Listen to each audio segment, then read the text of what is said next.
Test, test, test. Good stuff. Hi, Brendan James. This is Terry. Hey, Terry, how you doing today? I'm well. How are you? Oh, having too much dang fun. Let me see here. Get this out of the way and get this on to play. Can you see my little Sergeant at Arms Club Officer training slide? I can see that. Okay, we are ready to go. If we wait just maybe 2 more minutes, I do have one person that said he was coming. I didn't see David on. Let me just look real quick. Nope, not yet. Yeah. No, I don't mind waiting for 5 minutes. It always takes somebody, especially if they have never done Zoom before, they got to download the web client and all that. Right, and I just got notification this afternoon that he was going to join it. So, So it should give be him a few more minutes. He's with the Kaiser Permanente Club. Awesome. All right, I am going to pause the recording Well, welcome to Virtual Club Officer Makeup Training. Tonight is the Sergeant at Arms training session. Leading this session this evening is Brendan James Murphy. Brendan joined Toastmasters in 1997 and continues to be amazed at how much he has learned and how much he has to learn in our organization. He is a past district champion in the humorous and impromptu speech contest. He reached the highest educational achievement, the Distinguished Toastmaster Award, in 2005. He has served in several leadership positions within the organization, including as TLI Chair, Conference Chair, and District Public Relations Manager. He earned the Toastmaster of the Year Award in 2011. As a Scrum Master at Stanford School of Medicine, he uses the communication and leadership skills he acquired in Toastmasters all the time. Most importantly, he has had the honor to serve 5 different clubs as the Sergeant at Arms, the most important position in Toastmasters. Please help me welcome Brendan James Murphy. Thank you very much, Terry, and thank you everybody who's listening along to this virtual session. I'm excited to do this training because I really do believe Sergeant at Arms is the most important position in Toastmasters, not just in the club, but in the district and indeed in the whole organization. And I'll explain why later. But first, I want to just give you an idea of what we're going to be doing today. First, we're going to talk about the role of Sergeant at Arms.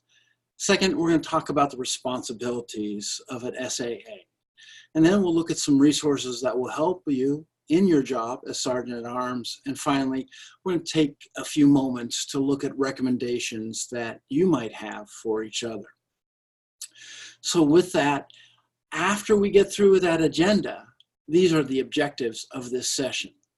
1, that you identify your role within the club. And once again, it's the most important role in the club and indeed all of Toastmasters. We ask that at the end of this session, you feel confident in your ability to fulfill your responsibilities within the club and the club executive committee.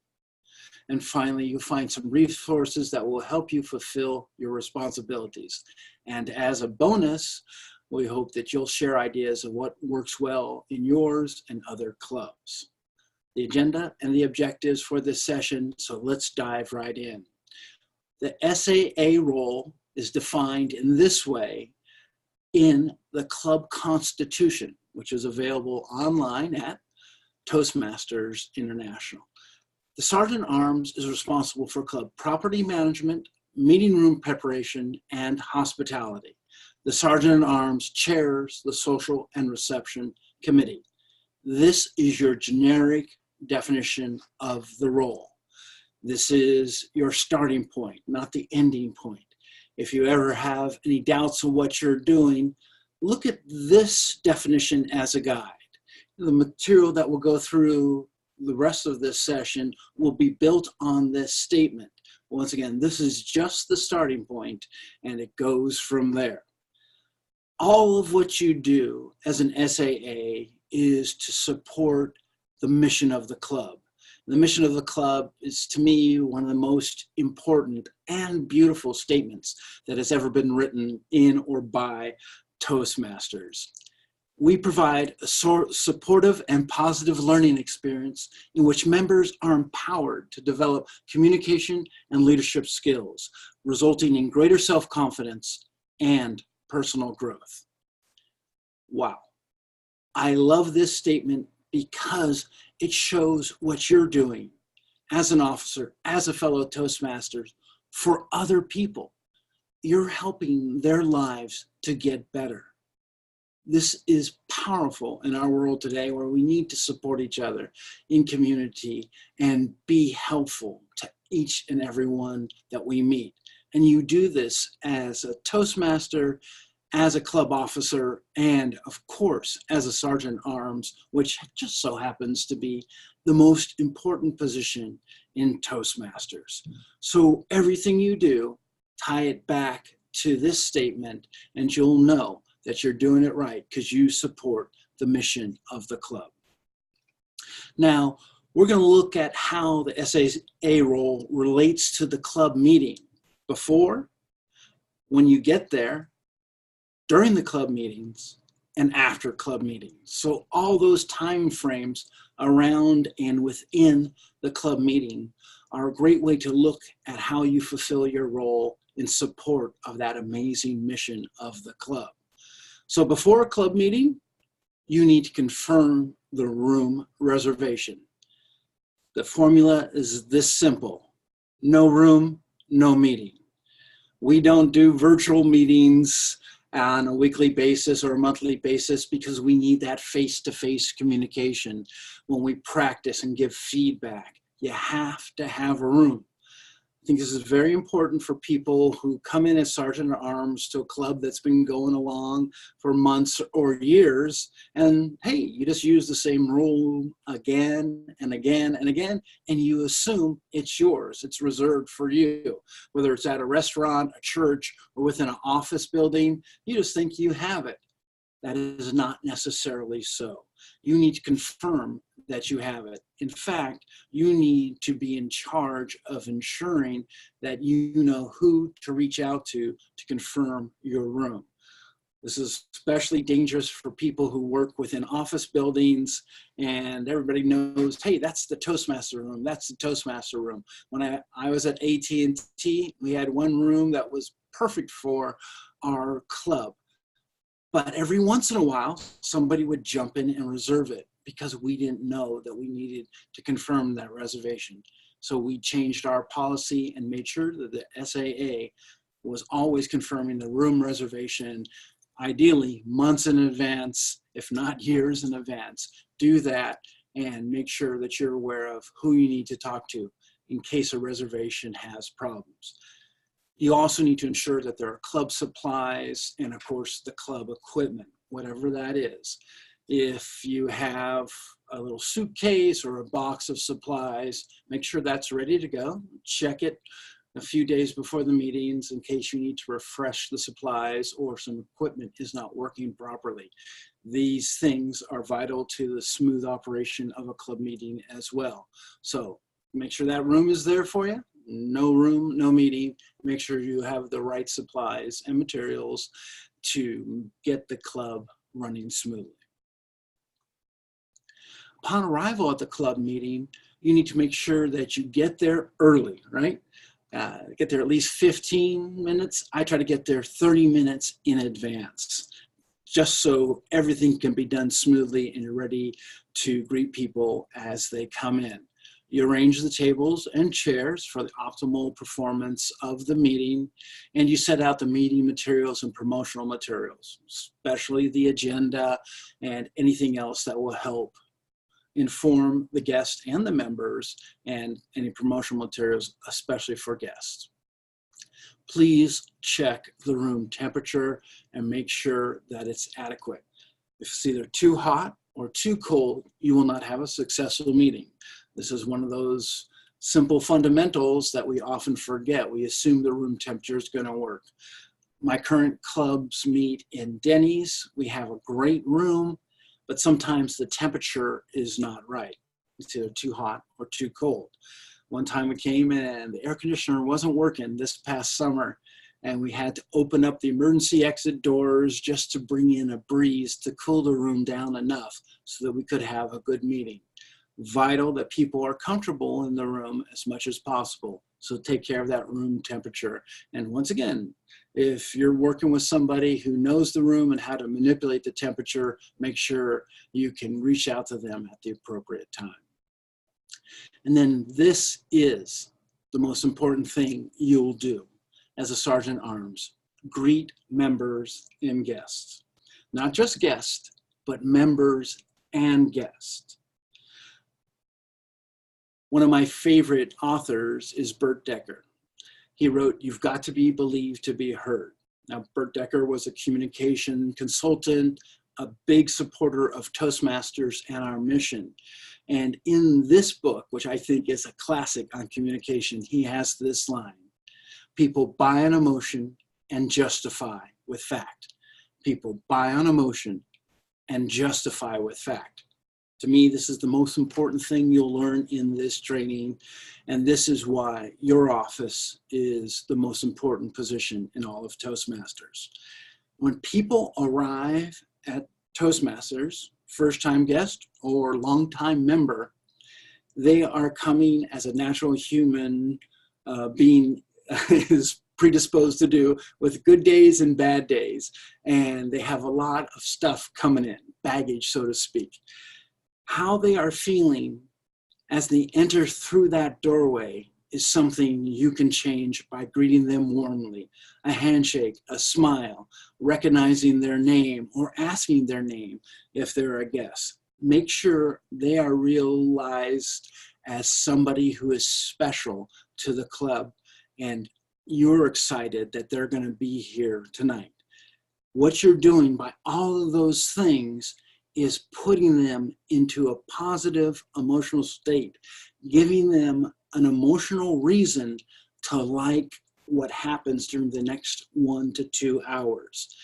If they have that positive emotional framework, they will find a way to justify why they like that meeting or why they like Toastmasters.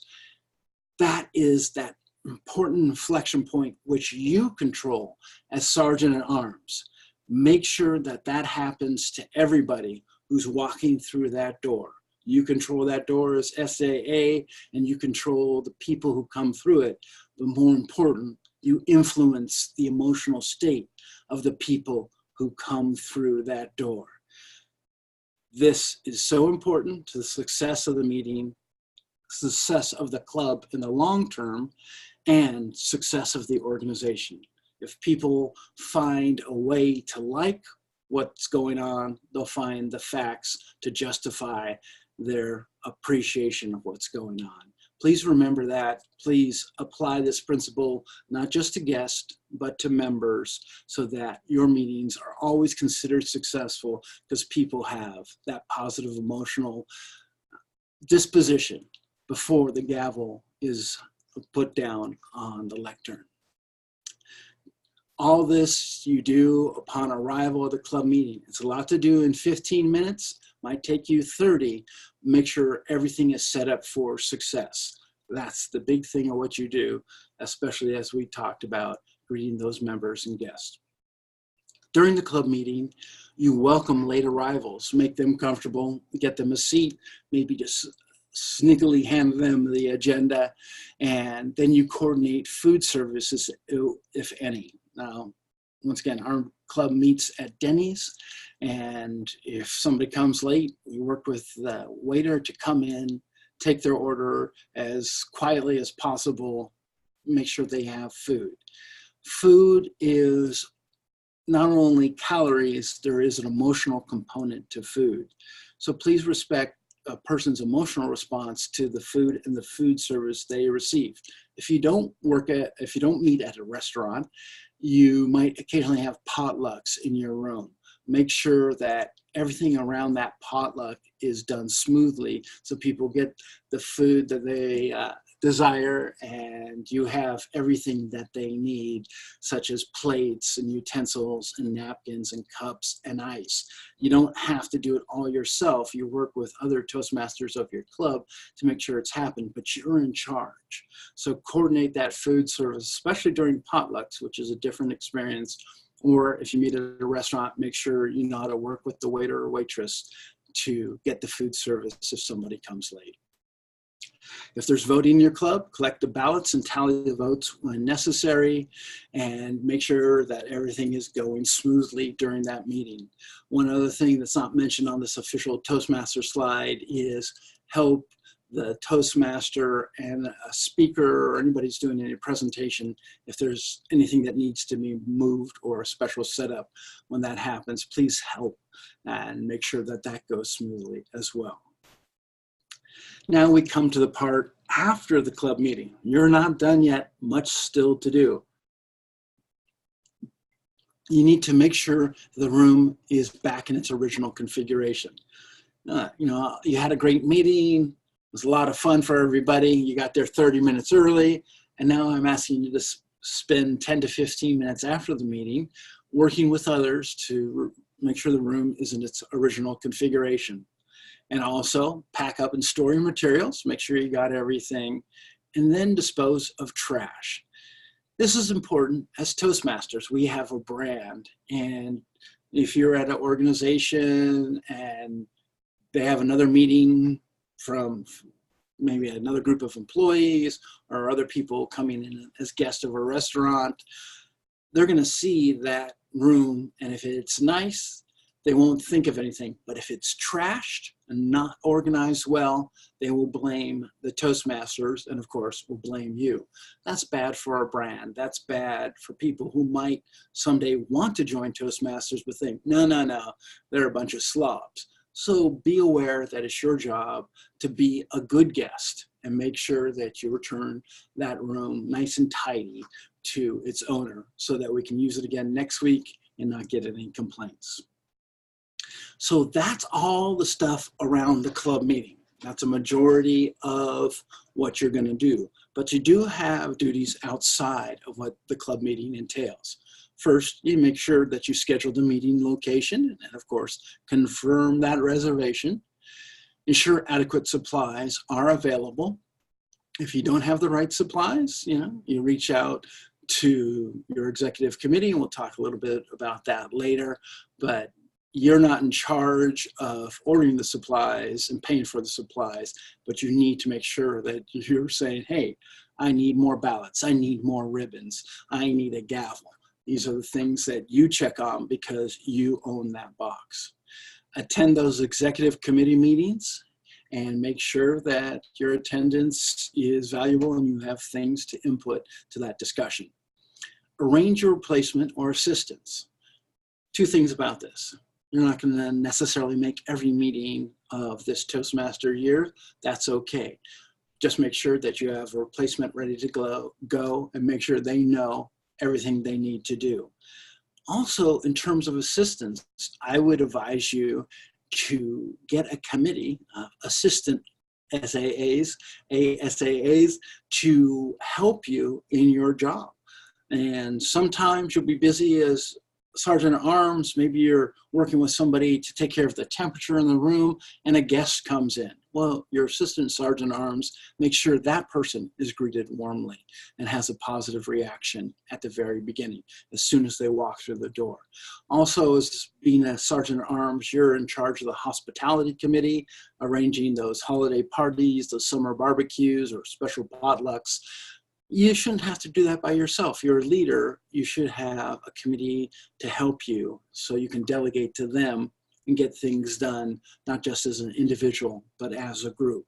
So having that assistance is one of the options you have. As SAA, I would suggest that you get 2 people to be on your committee and to be your assistant Sergeant at Arms. Then you prepare your successor for office. It may be one of your assistants, maybe somebody else who you think is good if your assistants don't want to do it for the next term. But one of the things we get to do in Toastmasters is transition management, and we get to practice it a lot. Say if you're serving a term just for 6 months or even a year, well, you're going to go to another officer position or maybe do something else entirely. And you have to focus on doing a smooth turnover. And that starts with preparing your successor for office. We have elections 1 to 2 months before your term ends. Your successor is identified, but you should identify the successor well before that and recruit that person to run and to take your office when you're done. So prepare that, make sure it's done, and practice transition management, which is something every other organization I've been part of is terrible at. It is difficult to transition smoothly. We get to practice it a lot in Toastmasters because we move around from officer to officer, from club to club. So this is your chance to practice that necessary gap in almost every organization of which you'll be a part. It's a lot to do outside the club meeting, but once you get into the habit, I think you'll get very clear and be able to handle it without much issue. And then outside of the club meeting, the most important thing you'll do is the executive committee. Depending on who your president is, they might have an executive committee meeting once a month. Maybe it's virtual over Zoom. Maybe it's after one meeting or before another meeting or outside the meeting on another day or night or time. Please prioritize this as much as possible. My experience as a past club president is when I do a good job of having a monthly executive committee, the club runs much more smoothly. And of course, you need the executive membership to be there, and that's all 7 club officer positions and the immediate past president as well. So you want those people to be there. You want to be there because it's a time for the officers to sit down and focus on the club goals, what it needs to be successful, and you can add your part to that club success, which is really fulfilling the mission of the club. Plan on that. Please prioritize your participation in the club executive committee. So when you get there, you're going to update the executive committee on the club meeting space status. Hey, we have this room reservation for 2 more months and then we're not sure, or hey, we got it for another year. Hooray, hurrah. We're to coordinate the meeting space as necessary, including any special setup requirements for upcoming meetings, such as a potluck, or maybe you have a guest speaker coming in doing a workshop. Chair the social and reception committee, and once again, the committee, focusing on that. I hope it's 3 of you, 1 sergeant-at-arms, 2 assistant sergeant-at-arms. Very important to not do that by yourself. Replace items as needed, and you announce what you need. The secretary will place the order. The treasurer will pay for it, but it has to be approved by the executive committee unless you have a pre-allocated budget ready to go and you spend from that budget. But either way, there's an approval process because public money is involved and you want to respect that process, that everything's carefully approved and accounted for. So that's the executive committee meetings and your responsibility in it. I think you'll get into the habit when you do it monthly. Some clubs do it weekly. Other clubs have occasionally skipped executive committee meetings a month here, a month there. But if you find that it's not happening, I would ask you to talk to your president and make sure it does happen because it's best for the club when it happens on a regular basis. So that's a lot of your responsibilities as a sergeant at arms. A lot to do around the club meeting, of course, but outside the club meeting, you have responsibilities as well. To help you with this transition to being sergeant at arms, or if you're in the middle of being sergeant at arms, we have this checklist. First thing is attend a district-sponsored club officer training program. With Terry's help, we're having this recording made so you can attend this one in your time as appropriate. I would highly encourage you to reach out and attend a TLI or a district training program in person for the networking that takes place when you're there with other sergeant at arms, other club officers. I highly recommend that. And this option is a great idea of Terry's. I really appreciate that she's making this happen, but also encourage you to do it face-to-face. Read the materials. The materials upon which I base this slideshow, and more specific, the Club Officer Handbook, are at Toastmasters International website, which is www.toastmasters.org. You'll find that information out there. Download it, print it, read it online, but be very familiar with it. There are so many resources to help you succeed in your role, as well as to help you succeed as a Toastmaster, as well as helping you succeed as a leader and a communicator. Great stuff there. It represents almost 100 years worth of wisdom that we've gained as an organization. So the materials are extremely valuable. Please go to the website. We don't usually have handouts when we do this kind of training face-to-face because we want to push you to the website. And then when you get there, dive in and learn much more than we could ever communicate in this short training time frame. Please meet with the outgoing executive committee if you have the chance, and then meet with the outgoing Sergeant of Arms. Once again, transition management.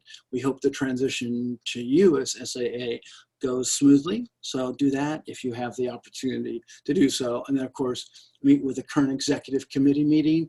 Maybe you don't know the vice president of membership, and as any good SAA will note, the VPM is one of the trickiest people with which to deal because of the guest book. And I want to talk about the guest book now, especially. You own the guest book. It is a club supply. The VPM may think he or she owns the guest book, but that is not the case. You own it. So at the end of the meeting, after you've had 3 guests arrive at your club, they sign the guest book, and the VPM comes up, oh, can I have the guest book? I'm going to take it home and then call these 3 people. And you say no. Because if you don't say no, you'll never see that guest book again, and you have to buy a new one, and you'll miss signing up some guests, and all that data gets confused and abused. Make sure you hold on to that guest book. Thank God for modern technology. Encourage the VPM or yourself or somebody from your club to take a picture of the page of the guest book with those new guests in there and send it to the VPM so he or she can use that information to contact those guests and bring them back as potential members. But you own the book. The rest of the committee, I think you'll get along with quite nicely. Just be wary of the VPM. Of course, introduce yourself to the meeting space contacts, because as we said, no room equals no meeting, and you need to know who owns that space. We like to think we own the space where we meet, but we do not. We are always people who get to use the space by the courtesy of others, and we're very grateful for that one. But somebody else owns it, please meet that person, know that person, and build a relationship with that person so you can reach out to them when necessary. Ask for volunteers to assist you, and you can do that during the club business, or you can do that after a meeting when you see somebody who you think would make a great assistant sergeant at arms and or a member of your hospitality and reception committee. Look for that as a leader. You need a crew to help you. Additional resources can be found at the website and can be ordered for you. The Distinguished Club Program and Club Success Plan. Just a word about that. I mentioned the club mission statement. Very important to who we are and what we do. It's an amazing, powerful statement. For that to be implemented, we've created some metrics that can help guide us, give us a sense if we are doing things in the right way in fulfilling that mission statement. The Distinguished Club Program has those metrics, those quantifiable results that if we're doing our mission, we will likely get those results and we will appear to be doing quite well. It's not always a one-to-one correlation, but it's a heck of a guide and takes this qualitative statement, the mission of the club, and puts it into a quantitative analysis piece that we can use to grow as club leaders. So that's something you want to be aware of, especially as you continue to fulfill other officer positions within the club or the district or Toastmasters International. So be aware what the DCP is all about. It's all tied back to the club mission statement. Then you can order club supplies as necessary, and the successful meetings items will help you there.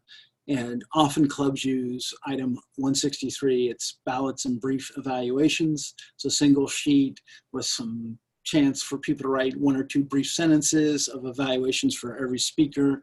And I've always found those to be very helpful, even though it's not a lot of information. People write down the most important thing that they recall from your speech. They're not your primary evaluator, but their evaluations, these brief little pieces of paper, are very helpful as well.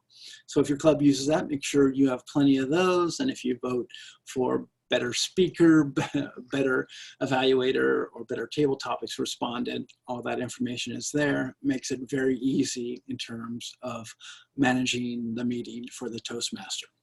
So make sure you have that. All right, so now it's time for Q&A, and I want to see if there's any questions out there.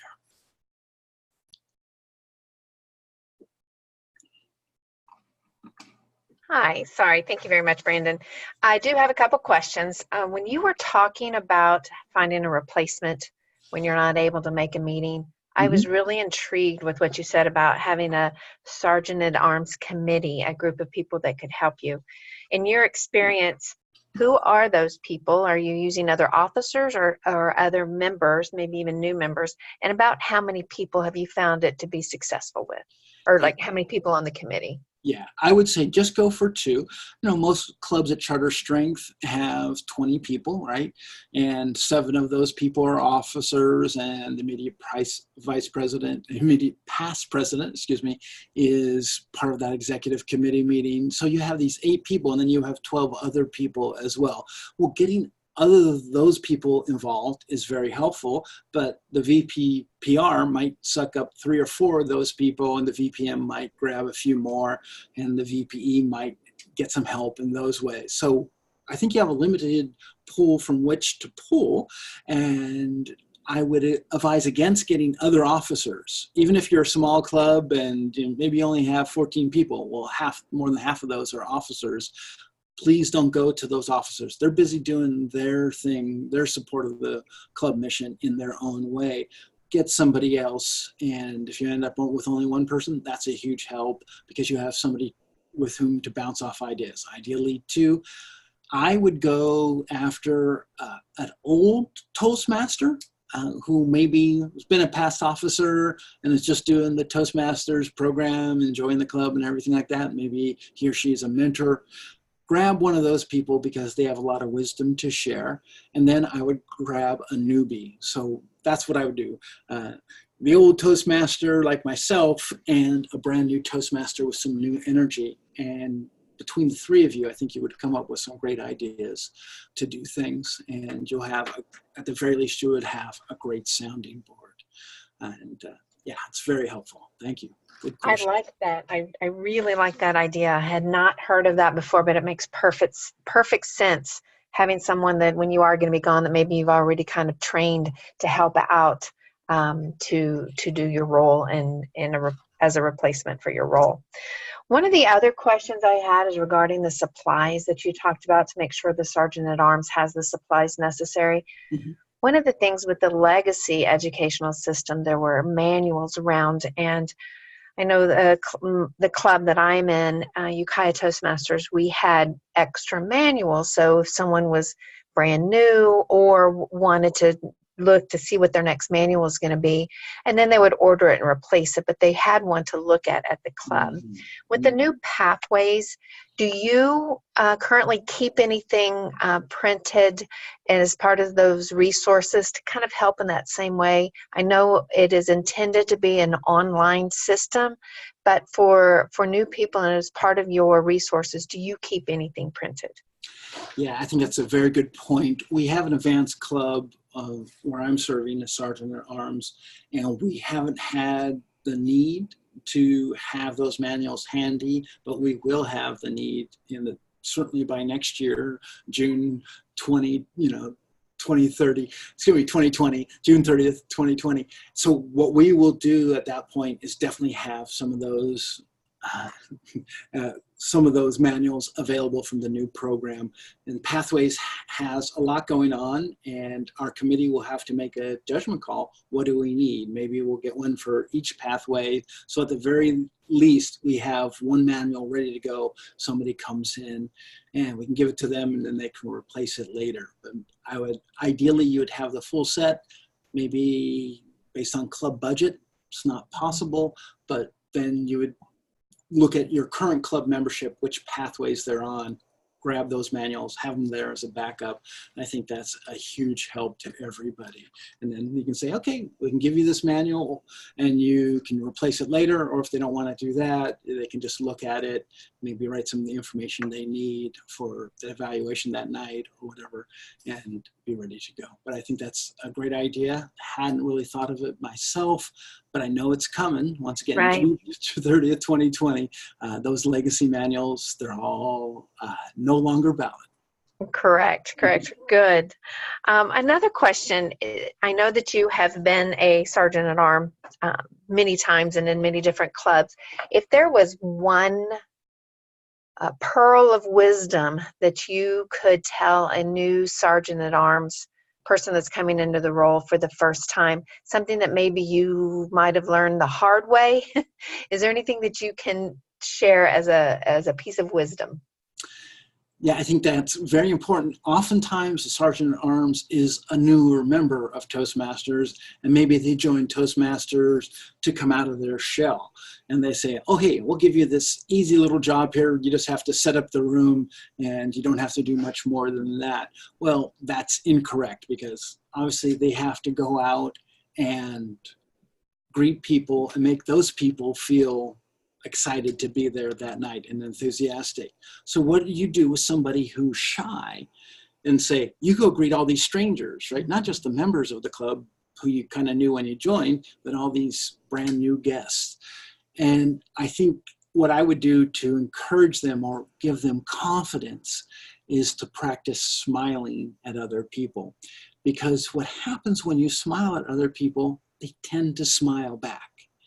So if a shy sergeant at arms takes the risk to smile, make eye contact, and warmly greet somebody, I believe they will get that reflected back to them. And that's, in my experience, 99 times out of 100, people will smile back at you when you smile at them. And taking that risk as a brand new sergeant at arms, brand new Toastmaster, somebody who's just trying to move past shyness, I think that's important to know, that smiling first causes smiling second. Yeah, good point. And that's a very good point about they're usually a newer member, so they could feel a little intimidated doing all the greeting. So good job. Also, kind of on that same talking point, where is the best place for a sergeant at arms to sit during this meeting? It sounds like they've got a lot going on during the meeting as well as before and after, but do you have a suggestion on the best place to sit during the meeting? Yes, and I may, depending on the club, but depending on the facility, sitting may not be the best option. It may be standing, and standing near the back of the room, or sitting near the back of the room, so you can greet late arrivals and do it inauspiciously as possible to make it less disturbing to the rest of the audience. So yeah, back near the door, and being able to invite and make feel comfortable those latecomers, and of course facilitate anything else that's going wrong. Say something happens with the temperature during the meeting, you can leave fairly quietly. If you're sitting up near the front, everybody will see you leave, and that will be disruptive as well. Very good point. Good point. I never really thought about the potential that you might be standing for most of that, just dependent upon what the dynamics are and how the room is set up. Yeah. We have, at our Denny's location, we do have problems with some noise and the doors coming in and out. So our Sergeant Arms, for the first hour of a 2-hour meeting, stands by that door, and when guests come in, our Sergeant Arms, make sure that door is closed, and then greets the guests, make sure they're seated quietly as possible. And it's a bit of a pain standing for an entire hour, but after that, things have settled in, we take a break, come back, and by that time everything's quiet down and he can sit down. Can you talk a little bit about the difference in the role of Sergeant at Arms between a club meeting and a contest? Because some people may see that there's a role available for a club contest or area or division that calls for Sergeant at Arms. How would that be different?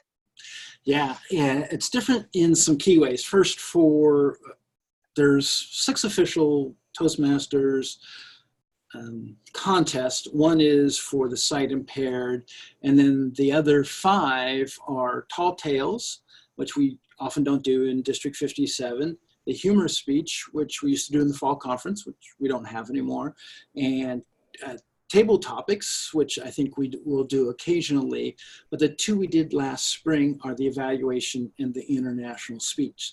So for all 6 of those contests, the Sergeant Arms wants to make sure things are extra quiet in respect for the contestants and respect for fairness, so that the judges aren't disrupted from hearing one speaker and another speaker they can hear quite clearly. With that, you are once again basically standing at the back, guarding the door this time. That makes sure nobody comes in the middle of a speech, and if somebody's like knocking on the door, you peek your nose out and say, "I'll get to you in 5 minutes." And you just hold those people there, so that you're really guarding the door during a contest, whereas in a club meeting, you kind of let people in and try to do it as quietly as possible. So that's a big difference there. Also, you ask people not to leave. So you're blocking the exit, unless in case of emergency, but you're blocking the exit and asking people to wait till a speaker is done. And we have a moment of silence in between speakers, usually about a minute for judges to mark their ballots, and that's when people can come in or go out as quietly as possible and with least disruption to the contest. So that's for every contest. If you want to jump in for being an SAA club contest, it's a more intense experience of making sure meeting stays in order, right? Fulfills its purpose and fulfill its desire for keeping quiet while each individual contestant is speaking. So it makes a big difference between the club and the contest. And that's for all 6 of those contests. For the evaluation contest especially, what you need to do is a little more, and this is why you would need at least 2 people at the contest. If for an evaluation speech, the target speaker speaks, the contestants are then escorted out the door and sat in another room away from the main meeting, and they have 5 minutes to write their notes for that particular contest. And then you, the Sergeant at Arms, collect those notes in such a way that they're identified whose notes are whom's, and you have that ready to go. And then you bring the first contestant in, and as you come in, you close the door behind you. You're standing next to the contestant at the back, and that person is announced, name, and the name is repeated. Brendan Murphy. Brendan Murphy. That second time my name is spoken, Sergeant at Arms hands me a folder or hands me my notes, and I walk up to applause and do my evaluation. So the timing is very important. Say one contestant gets the notes, 30 seconds before his or her name is announced. I get the notes right when my name is announced. That's an unfair advantage for that other contestant over me. And we want to make it as fair as possible. Judging a speech contest is extremely difficult. As Sergeant at Arms, you want to control those variables which might give somebody an unfair advantage. And in the evaluation contest, that's a little more difficult. And while you're handing out notes as people go up, then you close the door, the other Sergeant at Arms is out there guarding those rowdy evaluators, making sure they stay in line. And then the next person comes in during a moment of silence. You're standing at the back. You hear the name, Terry Bordeaux, Terry Bordeaux. Terry gets her notes, walks up, and gives a great evaluation. So those are the things that make it very different. Once again, the intensity level is what you feel. Even in a club contest, it's more intense. And then at the area, division, and of course, the district for these contests, you will feel the intensity as a Sergeant at Arms. Great way to learn about making things fair for all concerned. Well, it seems quite a difference between the club SAA and contest SAA, but I definitely want it to be known that just because you're the club SAA doesn't mean you have to be the contest one. It takes definitely someone that has some experience to do it in the club level. Yes, definitely. Good. Is there anything else you would like to share with the participants? I just want to share what we normally do in the TLI workshop is ask for recommendations. And anybody who sees this Zoom recording, I ask you to send information along to Bet and or Terry and just let them know what works well in your club, what doesn't work well, and any new ideas you might be trying out this term as Sergeant at Arms. This is the kind of networking that happens at TLIs, at officer trainings, and at our spring conferences. I hope that even if you don't have any of these things to share, you'll come to those events just so you get another chance to network and to learn from outside your club, because your club may be great, but there's always room to grow.